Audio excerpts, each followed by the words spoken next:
welcome to Unleash Your Inner Goldilocks, how to get it just right.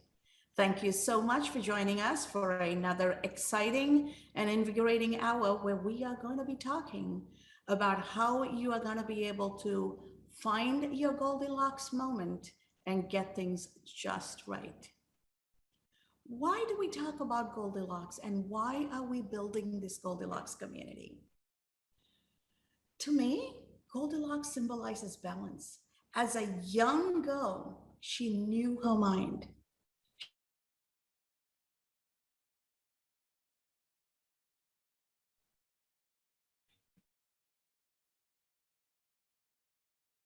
Imagine the time in your life that you were like that. You knew what you wanted, you needed how to get it just right, and you knew through charm or temper tantrum or whatever it took, how to get all the adults around you just capitulate to your will and make it happen, right? We have all been there. And those of you who are parents are living through that with your children or have lived through that with your children. So this is instinctively, inherently how we as human beings come into this world, knowing how to find that middle ground and how, even before we start talking in nonverbal ways, we can influence all the adults around us in one way, shape, or form to accomplish our goal. Somewhere along the way, we forget it. All the social conditioning, life conditioning, what is good, what is bad, everything that is told to us, and the things that we take on as truths, right? Truths are different from facts. And as adults, we have life, we have a purpose, we have a profession, we have a goal. How do we succeed? Goldilocks is a good reminder for us to get back to that meaningful, mindful way to influence others to accomplish what we are trying to.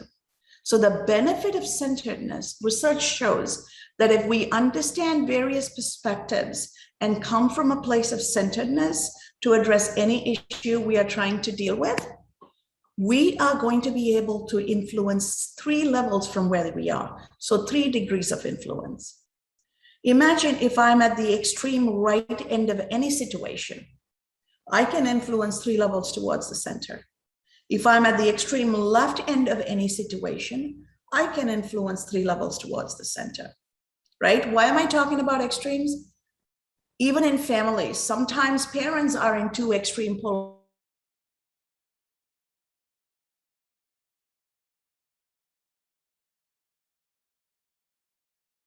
Being able to compromise. Compromise, if that is a bad word for you, think about from a business perspective, optimization. Optimization happens when multiple things come in a centeredness way, right? Statistically, you can do this with data, and Goldilocks gives us the ability to do it with psychology and insight and human relationship. So when we come from that place of centeredness, I not only have the 3 levels of influence towards the center when I'm at the extreme right or left. Now I can influence 3 levels from my centeredness to my right, from my centeredness to my left. And then I can also influence everybody in that same centeredness space. All of a sudden, my 3 degrees of influence has become 7 degrees of influence. Have you ever wondered why some people, everything they set out to do falls into place? And sometimes for you, everything is a fight. Have you ever flipped the script and looked at it as, what if I pivot and get to that center point and cultivate a community where everybody is around me and everybody sees how we can help each other? And all of a sudden, I have an idea, my community is around me supporting me, because I have been there for my community. Goldilocks allows us to find that space of shared prosperity, because when I come from a place of centeredness, I'm holding space for other people. I can see other people's perspective, right? I mean, take a simple thing like, I am in Belize now. We're teaching children online, and schools are run by the Catholic Church, and they're teaching everybody Christianity, right? They're not stopping to think, what about the Hindu and Muslim children in the classroom? The messages we are giving, are we truly trying to tell those children then your religion is not real, what you practice is not real, your values are not real, and you're also telling your Catholic children that all of the other stuff is not real? How can you educate from centeredness if you're truly coming from that extreme? Whereas fast forward in Sri Lanka, the way we educate is we have everybody in the classroom and we educate everybody on all religions. All of a sudden, we're teaching tolerance. We're teaching everybody how similar all the religions are. And now you can engage because everybody is the same. We just approach it differently. Kind of like your mom is your mom, but she's your dad's wife and she's her parents' daughter, right? She's the same person, but she can be so many things to different people. Whether it's God or religion or any topic you're talking about can be different things to different people. And are we teaching that perspective from cradle to grave so that we can truly look at different perspectives? Or are we shutting down any perspective that is not ours? Because if we are shutting it down and we become closed, even if we say nothing, right? Even if we're in a culture where when we don't agree, we say nothing, people forget 70% of the communication is nonverbal. You have communicated very loud and clear without any words what you truly believe, and therefore people are not going to engage with you, right? So keep that in mind. Goldilocks allows us to get to that centeredness, engage mindfully, engage with inclusivity, so that we build a community of shared prosperity. And that is what we are doing. We're not only having we're actually building a community so that we create that lived experience, so that each of you have that network internationally to reach out and be supported. So think of purpose. Each of us have a purpose in life. Even that purpose is in the centeredness of what you love, what you're great at, and what the world needs. Okay? Nothing is in any extreme position. Even your purpose is in the centeredness. Okay? So if you don't know what you want to do in life, find that centeredness and find for yourself authentically, what is it that you love? What is it that you're great at? And at the intersection of those two, what are the things that you have that the world needs? And then start figuring out, how do you bring it to them? How do you bring it to them financially? How do you bring it to them marketing wise? How do you bring it to them from a human relationship perspective? Because living your purpose is marketing, living your purpose is finance, living your purpose is human psychology. All three are in it. Today's conversation is going to be about marketing. So let's start giving some tips and foundation before we bring our amazing guest. Living your brand is the only way to move forward, because everybody has an image of who you are based on the way you show up. Just your name triggers emotions. Whether you like it or not, that is your brand. Everything you do is to either amplify it or counteract it. And if you're counteracting it, it's going to take a lot of work. So look your best to feel your best. Whether it's you, your business, put your best foot forward. When you own your power, people pay attention to your purpose. When you show up with your purpose, people engage with you from that place of purpose. But if you show up without that centeredness, without that purpose, then people are trying to figure out what your agenda is.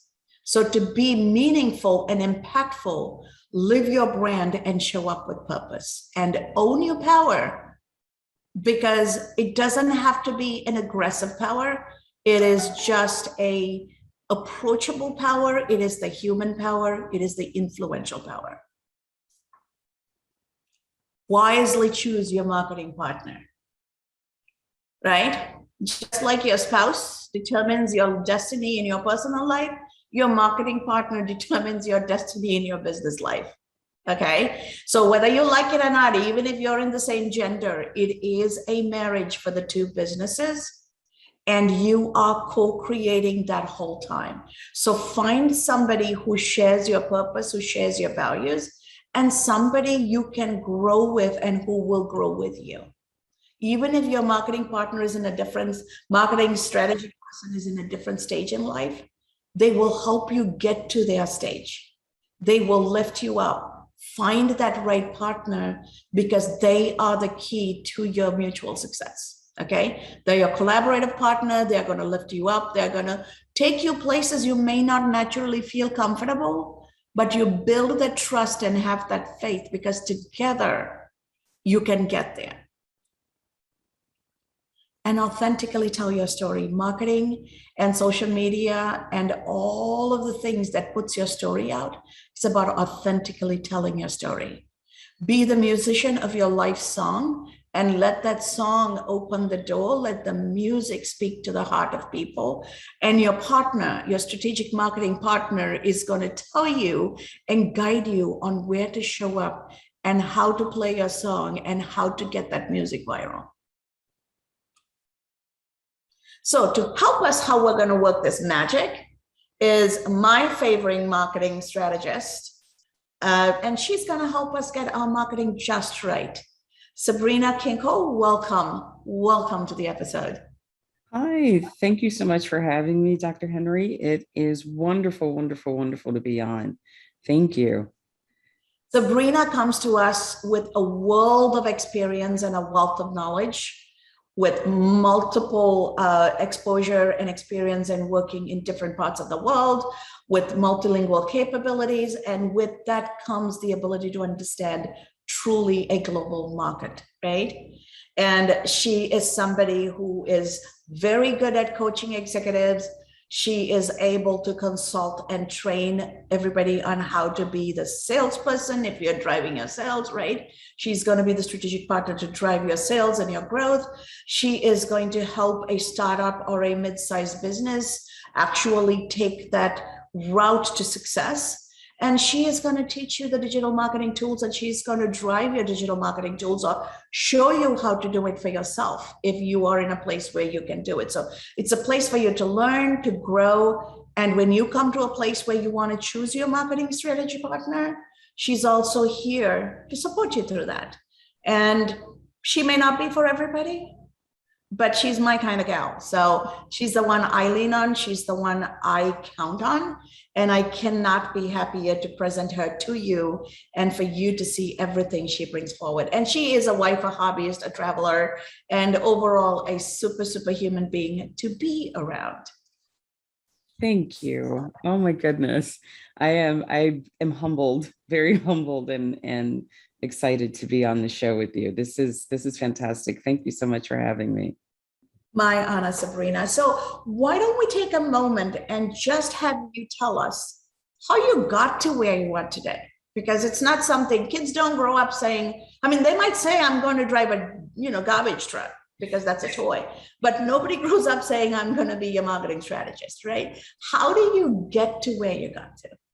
Thank you. That's a really fun question. So so I worked in the corporate space for a long time. I worked in the multinational corporate space in senior leadership and also in executive leadership. And our business started about 16 years ago. And at the time, there were side projects that we would do, right? We would have companies reach out and say, hey, is there this or that? Because I had a pretty good reputation in certain industries, including business intelligence and market research and consulting. And so what would happen is we would have companies that would reach out for small projects.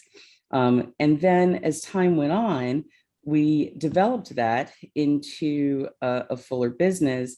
And I wanted to, kind of keep my toe dipped in the corporate space. So I acted a bit more as a strategic advisor for our company. I, would be involved, but had my main focus on corporate.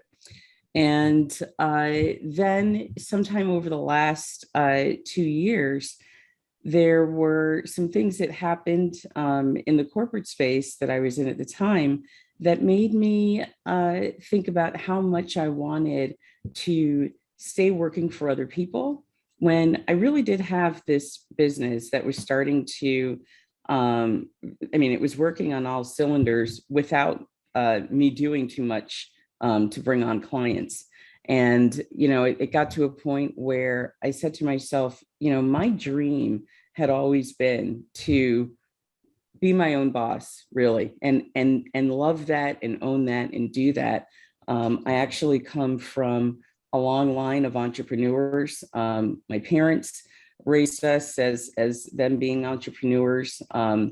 Their parents, coincidentally enough, on both sides, were also business owners.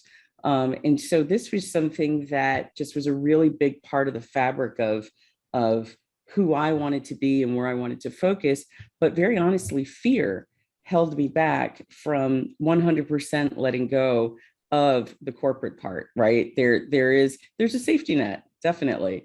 You don't personally have to worry as much about when the clients come in, when the direction that the company is in, as you well know.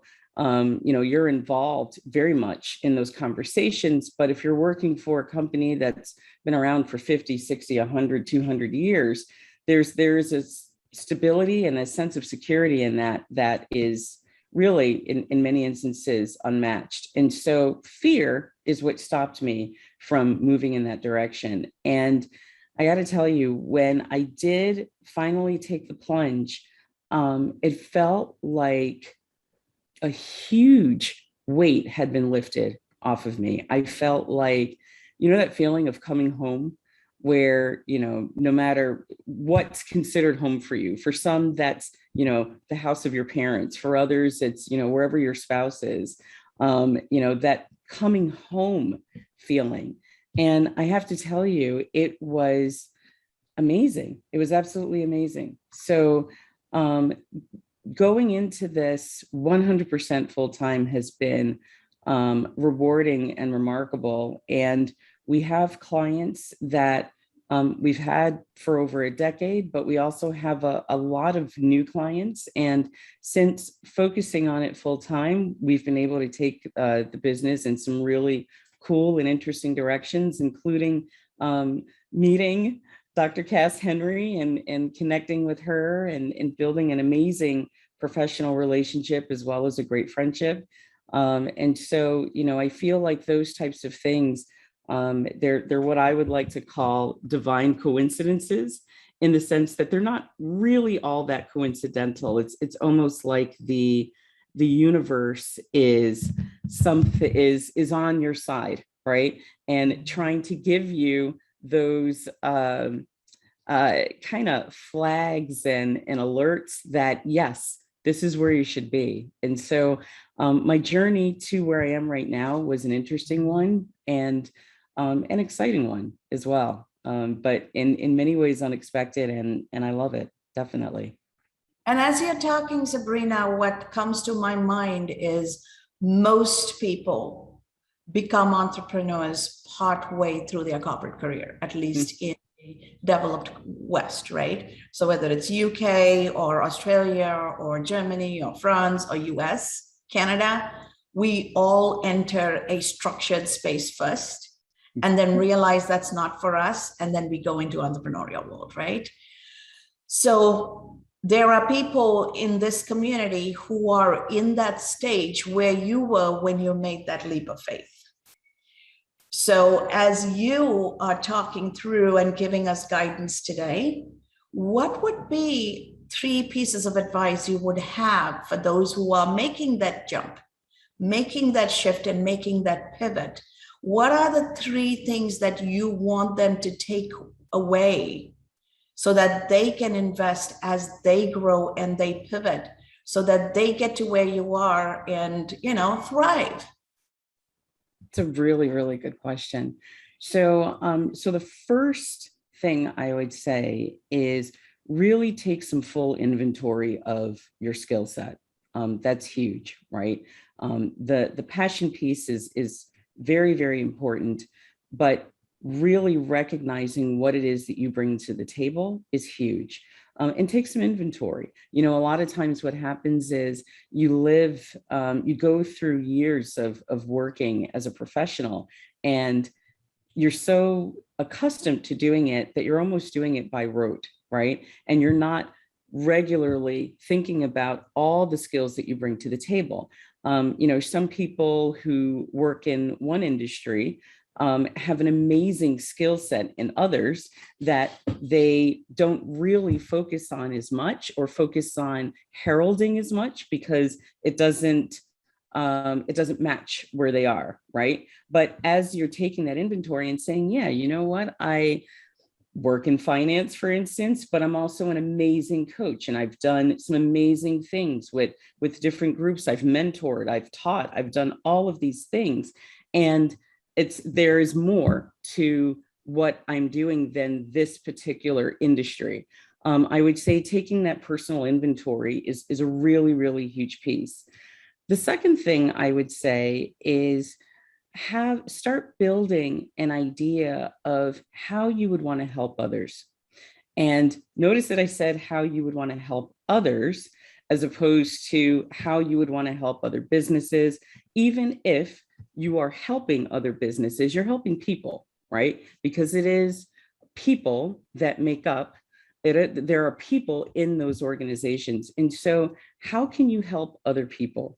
What is that thing that you offer that would bring something really positive to the individuals that you could potentially help? And start thinking about that, because that gets to the heart of who you are as an individual. It gets to the heart of your passion. And it also gets to the heart of developing your skill set in a way that is positive and long lasting. And then the third part that I would say is really look at gaps that exist where your skill set is concerned and how you're able to help people. So let's say, for argument's sake, that you're an amazing speaker, and one of the things that you want to do is be a speaker, and you've noticed that there are a lot of ways to do that, but it hasn't been done within this medium quite as frequently, or it hasn't been done speaking about these 5 or 6 things. Really pay attention to that, so that in doing so, you're building a few things. You're matching your skills and passion with what your potential target audience might be. And so those things are really important, so you can bring those together. And because that is how you've developed what you will do and how you will do it, it will also appeal to whatever your passion is, whatever is important to you, whatever your values are. So I would say those are 3 really big things to do. Thank you. That is a very, very good place to start and a good place to anchor. Now, I am going to ask you to help us elaborate on the middle point you made. Okay. Okay. Because it's about people. A lot of times, what we tend to do is I have a passion and I can help people, and I become so focused on all the things I can help that other person, I forget to think about how it resonates with that person and what it means to them, right? Just because I can make them a financial wizard doesn't mean they want to become a financial wizard. All they want to do is have a happy life. So my conversation with them has to be about how are we going to create your happy life? And here are some of the tools. It's almost like, feeding vegetables to kids. You have to mash it up with other stuff that they like, right? So how do you have that conversation, and how do you get to a point to take your technical, exceptional skills and then present to your audience in a meaningful human way that it lands? Because I think it's that landing that most of us miss. Very true. Very, very true. So the first thing that I'll say is that authenticity drips off the page. It really, really does. And a lot of times what happens is when you don't come to the table with that true spirit of authenticity, the person that you're connecting with can often feel it. If you've ever dealt with someone where, everything that they were saying on paper sounded great, everything that they were offering sounded great, but you're not quite sure, but for some reason, you really don't want to go in that direction. This person really isn't connecting with you the way you want. and you kind of move on. And a lot of that is because there is that dissonance there. The dissonance is that you're feeling that who they are and how they're presenting themselves is not a match. And so one of the things that I would say is take stock of what's important to you. Even down to, I'm very much a list maker. It helps me just in terms of certainly formulating plans, certainly formulating a roadmap. So make a list of what your values are. That would be the first thing that I would say. Your professional values, your personal values, your values where your relationships are concerned. Really take some stock, and then spend some time thinking about, how do I apply these values, these things that are important to me, to the mission and the vision of my business? How do I do that? And then start looking at, well, I've decided to offer these 4 or 5 things. One of my values is to make people feel very comfortable and secure in doing, these 2 or 3 things related to business, let's just say. So what are some ways that I can do that? I'll give you an example. There's a client that we worked with where she had left the corporate space. She was an executive on the human resources side. And, for her, it was all about people, but because she was an executive, she started to become far removed from the people part and more of the organization, right? She was closer to how the organization was running as a whole with respect to human resources. And for her, she felt like, I want to make sure that while I'm running this new business, I'm taking advantage of the skill set that I have in terms of strategy, in terms of helping organizations. That's what makes me happy. But I also want to include this people component. That's huge for me.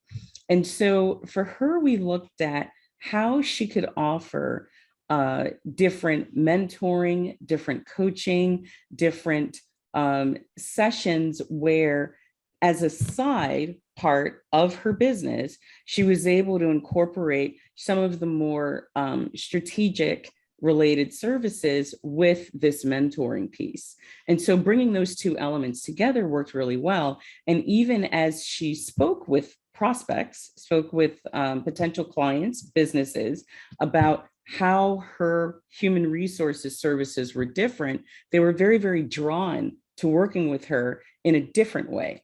We're going to get this strategy from this person, from someone who has worked in the Fortune 500 world, but we're also going to get the benefit of the mentoring, the benefit of that people piece. And so it's fascinating how much her prospects have wanted to get close to her as a result. Before we worked together, she didn't have that piece in it.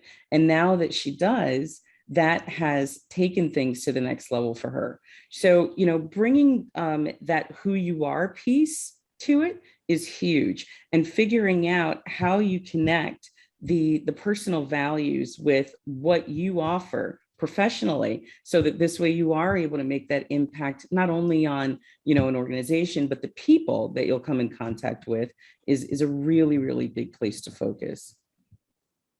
That is a brilliant point, Sabrina. And recent studies show that the #1 quality businesses are looking for in their leaders and their strategic partners is empathy. Can you relate to human beings? And can you show up in a way in your own field to make an impact, but connect to people with empathy, right? Mm-hmm. So saying that, I know, Nita, you have to go off to another appointment, but if you have any questions, I'm going to open this up for you to ask before you have to get off this conversation. No, I was just going to say, it's exactly what I say to my clients. You want to know, if you want to bring that culture, you've got to learn, you've got to kind of know yourself first, what your values are, what you want to bring to the table, and then put that into your business to kind of say, if I want to be authentic, then and I'm my greatest asset, then if I know who I am, and by putting that into my business, I should say you want to know what your values are as a person, but also as a business, then you create your business culture, which is unique to you. And then that way you're attracting the right people, whether it's customers or team members that basically support your value, and together you build that culture. And so it is important to almost wipe clean who you are and clear all the excess baggage and the doubts and the automatic negative thoughts and all of that, so that you can bring them out to the so that you attract the right people into your business. And so no, I mean, to tell the truth, there aren't any questions, but I totally agree with what Sabrina's saying in terms of you know, when it comes to marketing, you've got to know what you want, so that, and you've got to put out your digital voice. If you put your digital voice out there, then it stops other people, you know, putting it out there for you. So it's also important to put your stamp your presence in the market, so to say, and then naturally you attract the people that also share those morals or values that you actually want to attract in the first place. So thank you, Kaz, and thank you, Sabrina. Thank you so much, Nita. Anything you want to add to that, Sabrina? Yeah, definitely. So I have to say, you know, when marketing has been the most successful, it really is that mix between what you just said, Nita, and being very intentional about finding the people and the organizations to work with that fit those values. That's huge, right? There are some values that we hold personally where, you know, we automatically know that there might be certain organizations that might not fit our style or might not fit our values just in general. And so a lot of times when business owners are first starting out, there's that fear of being that selective, right? What they want is clients, and that's it. And they'll say, well, I can fine tune that later. Right now, I really just want to bring people to the table. And it's very, very tempting to go in that direction. And my recommendation is that you start off on the right foot, that you do that first, because if you focus on what it is you really, really want to attract, and make sure that, you know, those individuals, those organizations, that they speak to who you are, then being able to attract the right people in your business, being able to attract the right businesses to your business will work a lot better for you in the long run. You save yourself a lot of pain. And I can say from experience of not doing it that way initially, very early on, you go through a lot of pain if you do it the other way, right? If it's like, oh, well, you know, their values are different. They, you know, they focus on things differently. Maybe what the organization stands for might not be quite, you know, where I rest, but this is business. So, you know, I'm going to go ahead and work with them anyway, is kind of what, you know, you tell yourself, and you find out through doing that it's not where you want to land. It really isn't. So I say start off that way rather than having to backtrack later. It makes your life a lot. And I suppose you want to find the right balance, because you know, people might have different values, but also people have different ways of working. And it's being able to identify the difference in the sense of, okay, they do it differently. Maybe I can learn from that. Not, oh, they don't do it the way I would normally do it. So you've got to be able to distinguish between what's your way of working as opposed to what are your values, because you want to be around people that think differently, or, you know, do things differently, because you're challenging yourself and you're learning. And so you need to know the difference between what your values are and what your habits are. Yeah, absolutely. The several of the people, myself included, within our company are certified in cultural intelligence. And so one of the things that is huge with cultural intelligence is learning that we all do have different ways of working together, that we, some people might be high power distance, some people might be low power distance, some people might be competitive versus others being collaborative. People shouldn't be discounted because their working styles are different. So I want to be really clear when I say values, I mean, let's say for argument's sake that you're someone who, like me, for instance. So just to give you a little personal background, I'm a bisexual woman who's been married for almost 20 years to a woman. I'm very happy with her, and she will be the love of my life until the day that I die. And if I had the opportunity to work with an organization that, where their values didn't appreciate, people that have that type of diversity, then that's not something that I would do because it doesn't speak to my values. And they could, the organization itself could be providing great services, products, it wouldn't matter. It just doesn't fit what my values are. And so I think those types of things are really, really important, that you hold true to yourself, so that you don't feel that dissonance between, who you are and with whom you're working. I think that's really important. And I love how you actually emphasized that difference, Sabrina, and built on what Nita said, because one of the things I do is when clients reach out to me, major corporate clients like Warren Buffett, people I have worked with. Even with Warren Buffett's organization, I was very clear in saying my values are tied to upholding good governance. That means balancing the interest of the individual, the organization, and the society. Any business that subverts that and takes advantage of people or society, I will not do business. It doesn't matter who it is. And setting that stage up front is important. And I actually tell them the story about why I walked out of having a senior level job as a leader at HSBC, and I walked away without taking my bonus and my proceeds coming to me, which was over $250,000. I left my corporate career over values, and I have built this business on the foundation of those values. And here are the things I will not compromise. Because what that tells them is don't go to her. And finance is where most people want to come and hide stuff, right? So don't come and ask me all those shady stuff, because I am not your shady financial strategist, right? Lawyers and finance people are where everybody comes to talk about the bad stuff, right? So I am not your priest.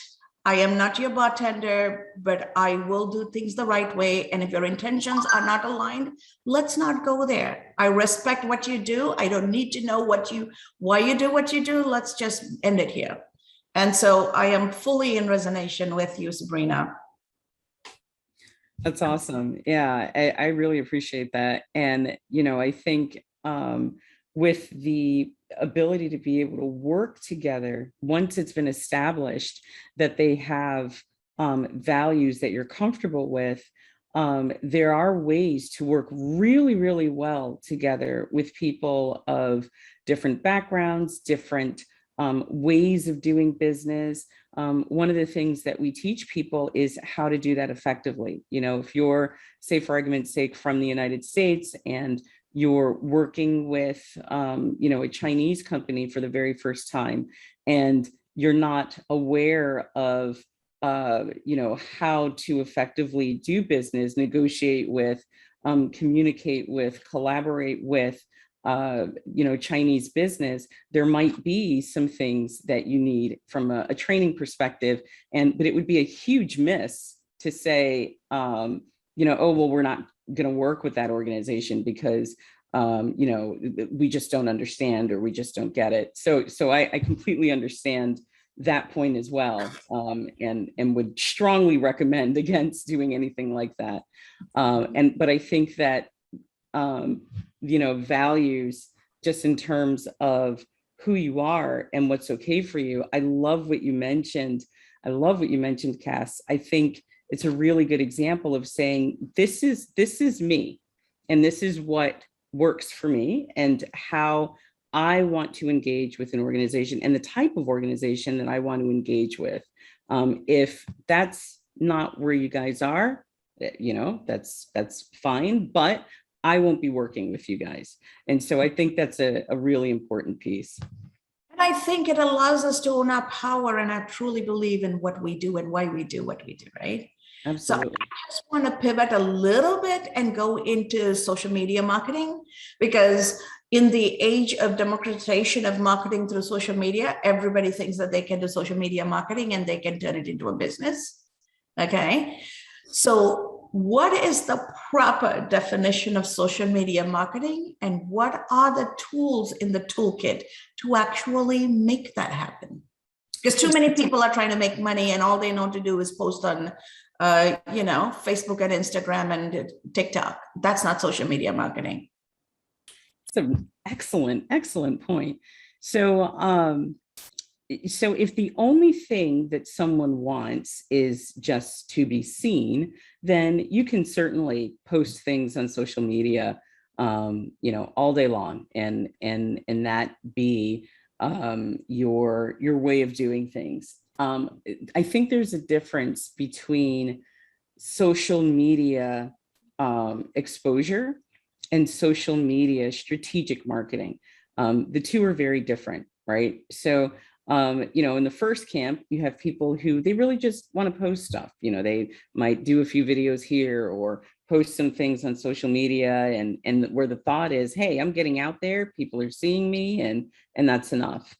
A real social media strategy is something that is well thought out, where you've taken into consideration who you want to attract, what the personas are that you want to attract, really creating some good calls to action behind what you put out there, having some type of cadence, looking at, let's say your social media platform of choice is LinkedIn, making sure that, you're paying attention to things like the themes that you're focusing on for that week.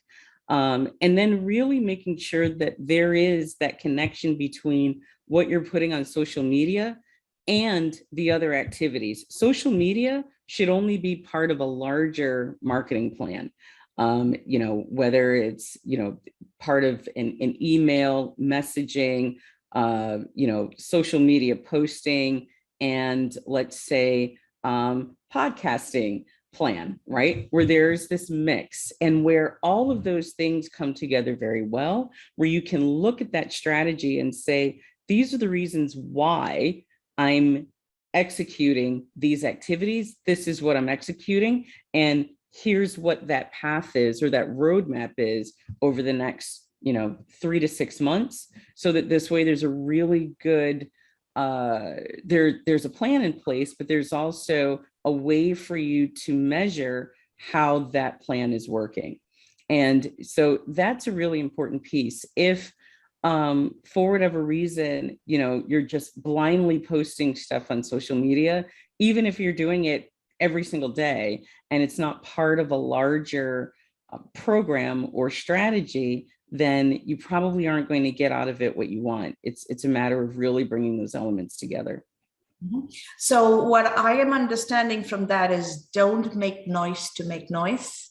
Absolutely. Purposefully show up so that everything you're doing is building, cultivating, and resonating around a brand and a purpose. Absolutely. Yeah, that's huge. That's huge.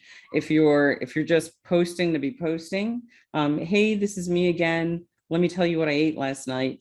While friends and family will be extremely interested, maybe, in what you ate last night.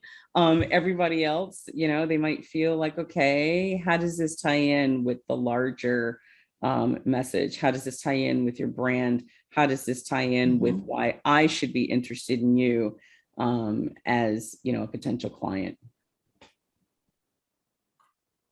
Very, very true.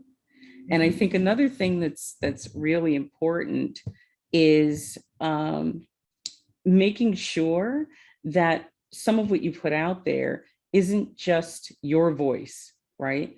The trick with social media, because of what it is, it can really it can really be something where you find yourself always, giving yourself an attaboy, patting yourself on the back, right? The trick is to also use that social media to get other people to talk about how amazing you are, right? And there's some really good ways to do that. Podcasts are a really good way to do it. Setting up video interviews, maybe with current or past clients, doing things where they can hear from other people who are saying, yeah, what you offer is amazing. And that's something that is good to incorporate as well. Wonderful, wonderful tips and nuggets for us to take away. Monique, Gigi, Marquise, any questions, any thoughts you want to share as we try to bring this to a close?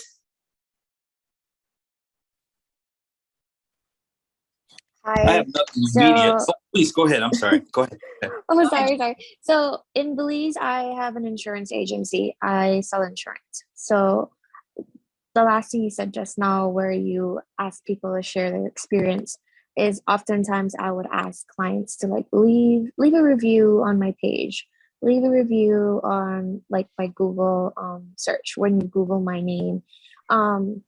So I find that helps a lot, because in like my type of business, well, I feel like my business drives a lot on referrals. So how you show up to your clients and how you serve your clients, and having people share that, that's like gold. So I do like appreciate that part. Yeah, because I do that. So for my business, I also want to step forward in focusing more on promoting my business in a sense. So what would be like your advice to, like, in a sense, like steps to like focus on to, in a sense, make my business grow more over social media? So just out of curiosity, what are you doing right now on social media? What do those activities look like? So basically, I have my page for my business on Facebook. I have an Instagram and I have a LinkedIn. So I would like occasionally like post like little reminders or like little tips, when it comes to insurance and stuff like that. Also I would occasionally share like, well, reviews on like what clients would tell me, because I also I'm big on like being there for my clients, like taking that extra step in making them feel appreciated and stuff like that. So when they would come back to me and be like, thank you, like you're the best, blah, blah, blah, then I would actually like use that to like show people like who I am and like what my business is. So that's basically what I do. I mean, I do have a downfall where I don't really post a lot, but when I do, it's because I'm posting something that, like I think my clients would appreciate. That's great. I think those anecdotes, so to speak, are really, really great to share. I also think that, particularly with the social media platforms that you mentioned, being able to get people to connect with you in a different way is great too. So, if you're not someone who wants to do live sessions every week, another thing that you can do is maybe record a video of, maybe interviewing a client, talking about some of the things that they went through, and where you get to ask them questions, where they tell you, why this was helpful, how it benefited them.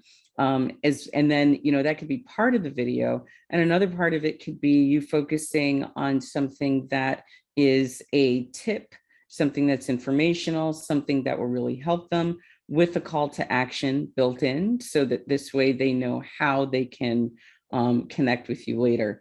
And what I would do is, since you're not someone who likes posting all the time, what you can do is take that video and kind of break it up, right? So maybe part of it can be you talking about certain tips, part of it can be you connecting with that client, and then when you're posting, post some of that on there. Hey, Jane Smith said, blah, blah, blah. There's this, really want to support her, really want to talk about support some of the things that she's done. And then when they see that, they'll see how wonderful Jane Smith is, but they'll also see how wonderful you are. And so this way, it's not as much you just selling yourself, you're selling the experience. And that tends to have a good impact.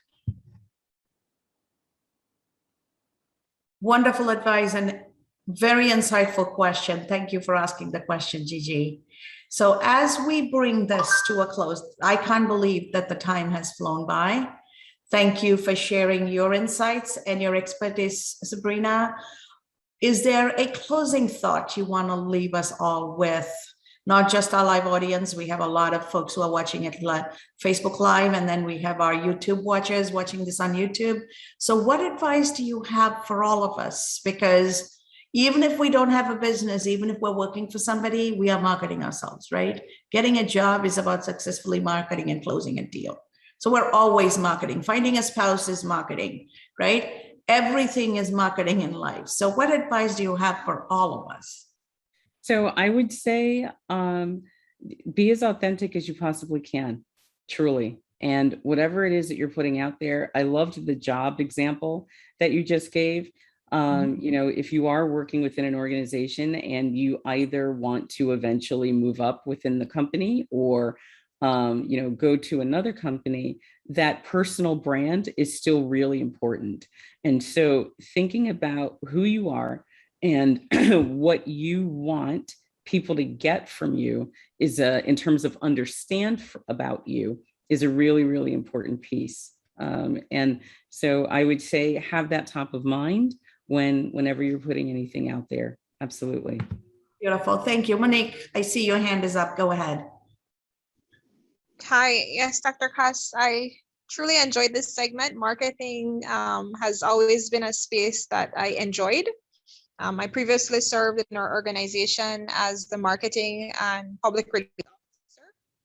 And so I took notes. Dr. Cass knows me already. I'll take notes, and I already have, a post that I want to share that speaks about building a marketing mindset. And I think for me, I am working with a client right now, and I am looking at, the working opportunity as a springboard for me to explore this era of content development. Because when I work with this client, I am developing a 6 months marketing plan for him.